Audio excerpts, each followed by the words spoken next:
Dear students, welcome to session 1 of chapter number 3, Boolean Logic. Okay students, so now we'll be studying about chapter number 3, that is Boolean logic. So first of all we should know here what is Boolean. So Boolean actually is going to deal with just two types of values and those values are either true or false. True can also be represented as 1 and false is 0. So Boolean, why just two values 1 and 0? Because in our computer, the computer understands just the binary language only or the machine language only, which is in the form of ones and zero. So this actually is going to be helpful there. Okay, so first of all we should know about Boolean algebra. So what is Boolean algebra? Actually it is a branch of algebra only which is going to deal with just two values, that is true or false. Okay, or we can say only the logical statements are dealt with Boolean algebra, and these logical statements either returns a true value or a false value. We can also say true is 1 or yes and false is 0 or no. Okay, now this language, this algebra is actually developed by George Boole. Okay, now first of all we'll have few of the examples to understand what kind of statements we are going to work upon. Let's suppose we have few statements over here. Sun rises from the east. Okay, or sun rises in the east. So this statement is true. Okay, Jawaharlal Nehru was the first Prime Minister of India. Again the statement is true. Mahatma Gandhi was the first President of India. Is this statement true? No, this statement is false because Mahatma Gandhi was not the president, rather he was the father of the nation. He's the father of the nation. Then in the next statement, will it rain today? So this statement neither is going to return a true value exactly or a false value. It can have another value also, that is maybe it will rain or I don't know. So if a condition, if a statement is like when it is going to return something extra, something else also than true or false, that statement is not actually a logical statement. A logical statement will just be that kind of statement which is going to return a value as true or false. Okay, what have I told you yesterday? Again, this kind of statement, I may have told you many things yesterday, okay, or I may not have told you anything yesterday. So this statement again is not going to return a true or false as an answer. So this statement again is not a logical statement. Okay. Now, so we can say Boolean logic deals with only those statements that deals with either a true or a false value, and this true is either one, this true is actually 1 and false is 0, and these two values are known as the truth values.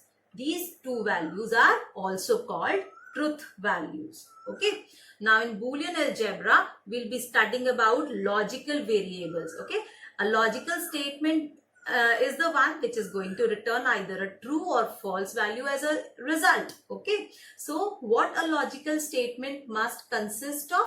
It should consist of logical variables. So logical variables, they are again going to hold the values of ones and zeros or true or false only, and we normally represent logical variables in uppercase letters. Okay, X, Y, Z, A, B, C, P, Q, R, S, all these are logical variables. Right? We can represent them in lowercase also, there's no problem, but normally, usually we use them as a uppercase letters. Then logical values, as I've just told you, these two are the logical values, true and false. And logical operators, actually, if I'm talking about that it's an algebra, so naturally if we have variables, we have values, then we should also have some operators. So we have three logical operators actually, that is AND, OR and NOT.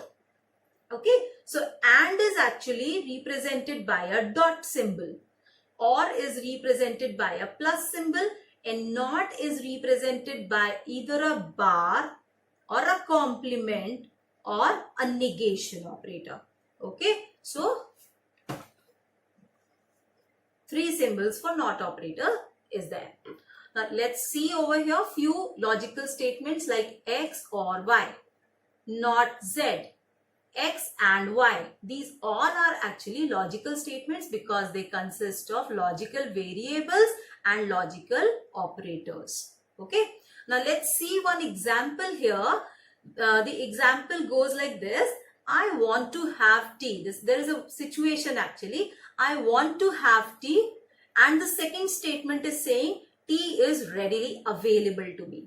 Right? So now I want to have tea may result in true or false. I may want to have tea or I may not want to have tea. Right? Tea is readily available. Again, maybe possible the tea is available or maybe it is not. Okay. So we have now four combinations with these two statements. That is, one is wish and one is availability. If I really want to have tea and the tea is available, so both the conditions are true. So the result is I will get tea. I want to have tea and tea is available, so I'll get tea, right? In the next case, I want to have tea but the tea is not available. So that means I'm not going to get the tea. So my result will be false. Similarly, I do not want to have tea but the tea is available. Okay, so again, because I don't want to have tea, so I'll not have it, right? So my statement again is going to be false. And in the last condition, neither I want to have tea nor it is available. So that means again, I'm not going to get tea. So my result is again false. So this is actually, I have represented both the conditions in the form of logical operations. Okay, so just I'm going to write it in the form of truth table now. So let's suppose the wish is actually X variable and availability is Y variable and R is the result for it, right? So as I've told you, true is represented by 1 and false is represented by a 0. So we'll just see in the first condition both are true, that means 1 and 1, and result is 1. Okay, in the next case, first condition is true, whereas the second condition is false. So 1 and 0, and the result is false, so 0. In the next case, first condition is false, so it will be represented by 0. Second condition will be represented by 1, but the result again is going to be represented by F, that is 0. In the next case, all threes are zeros itself. So this is how I have elaborated the truth table over here. We have represented our condition in the form of truth table. Now here, we are going to study a little bit more about various operators, that is logical operators. So first one is the NOT operator.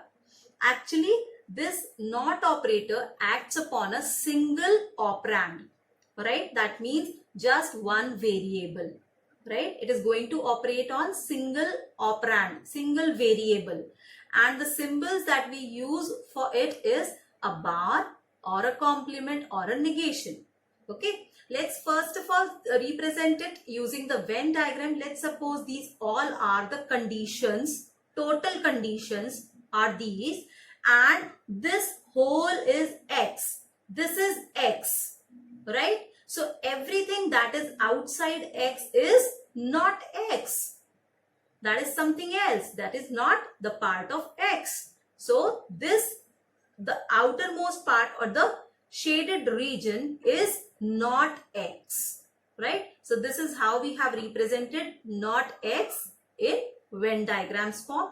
Now we'll represent it in the form of truth table. So as I've told you, NOT operator is going to use just one operand. So we are using X as the operand here, X as the logical variable here. So what this is going to do is, this NOT operator, when something is passed through a NOT operator, it is going to reverse its value. So that means if something is true, it will reverse the value to false, and if something is false, it will reverse the value to true. Let's suppose the statement is, I want to have tea, and if I'm passing this statement with NOT operator, what will happen? I don't want to have tea. Okay, so this is how my condition is just totally reversed. Okay, so here we can say false becomes true, that means 0 becomes 1 and 1 becomes 0. Okay, now we can see what OR operator is. Actually, this is a binary operator, that means it is going to act upon two operands. That means two logical variables are required for OR operator. Okay, now the symbol used is plus, and we can also say that OR operator is actually logical addition, right? So we can say, if let's suppose A and B are our two logical variables, so A plus B is equivalent to A or B.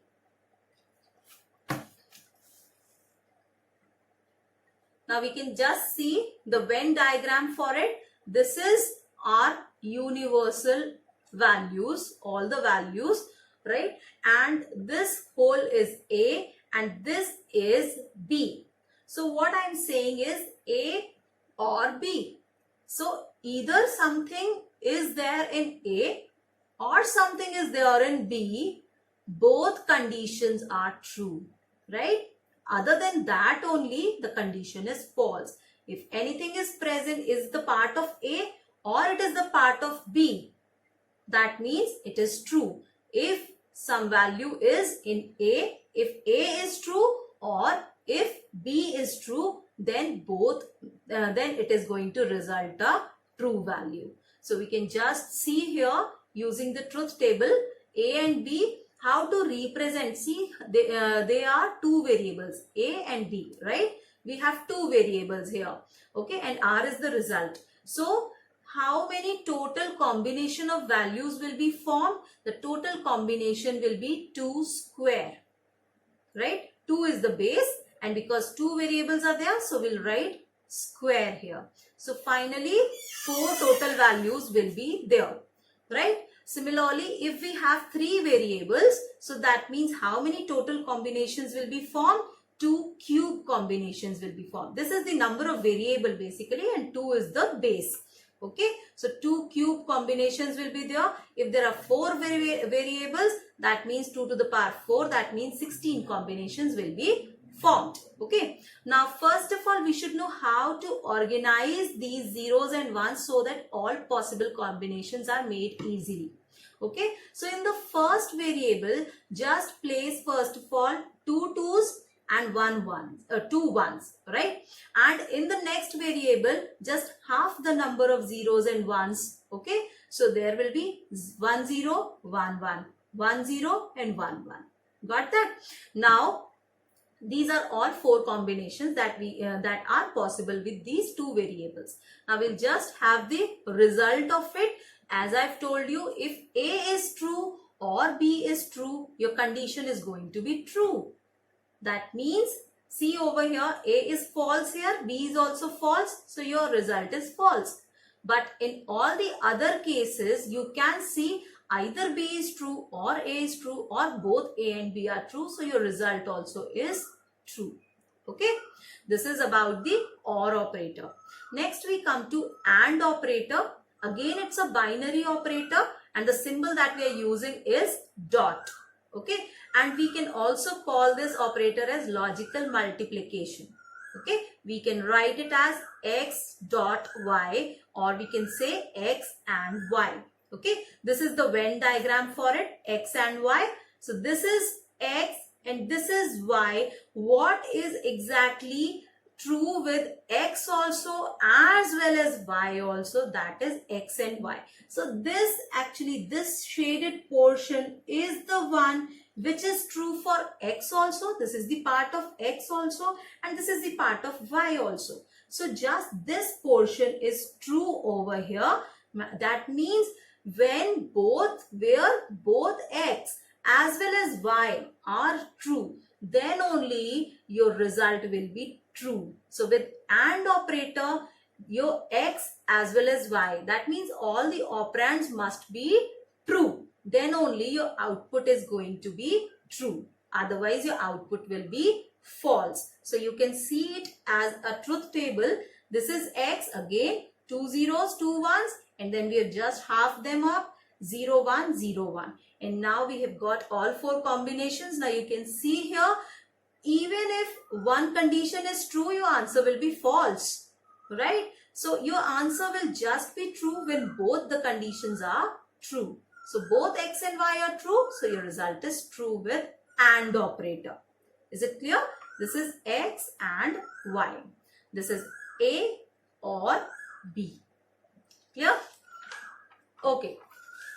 Now we are over with the operators. Now we'll just have one question here. This is the statement and we are going to represent it in the form of truth table. So X, Y and Z naught and Z naught. This is our statement. So because there are how many variables total? There are 3 variables, X, Y and Z, right? So in all, how many combinations will be there? There will be 2 to the power 3, that is 8 combinations. So first thing is how to represent these combinations. So in the first variable, what you will be doing is you'll just put 4 zeros together, 4 ones together, right? In the next one, just half the number of zeros and ones, 0, 0, 2 zeros, 2 ones, 2 zeros, 2 ones, right? In the next variable, just again half the number of values from here. So 2 zeros become 1, 0, 1. 0, 1, 0, 1, 0, 1. So these are actually all the combinations with these 3 variables. Next, we have to calculate Z naught. Okay. Z naught is actually the reverse of Z. As we have seen, that not operator is going to just reverse all the values of that variable. So just reverse them up. 0 becomes 1 and 1 becomes 0. Right. Now, YZ naught. So before calculating YZ naught, we should first calculate YZ. So this is Y and Z. So because it is using the AND operator, so it will become true only when both the conditions are true. So here YZ both are false. So it is false. Again 1 is false. So it is false. Here both the conditions are true. So we'll return a true value. 0, 0, 0 and 1. This is YZ and YZ naught is just the reverse of YZ. So 0 becomes 1 and 1 becomes 0.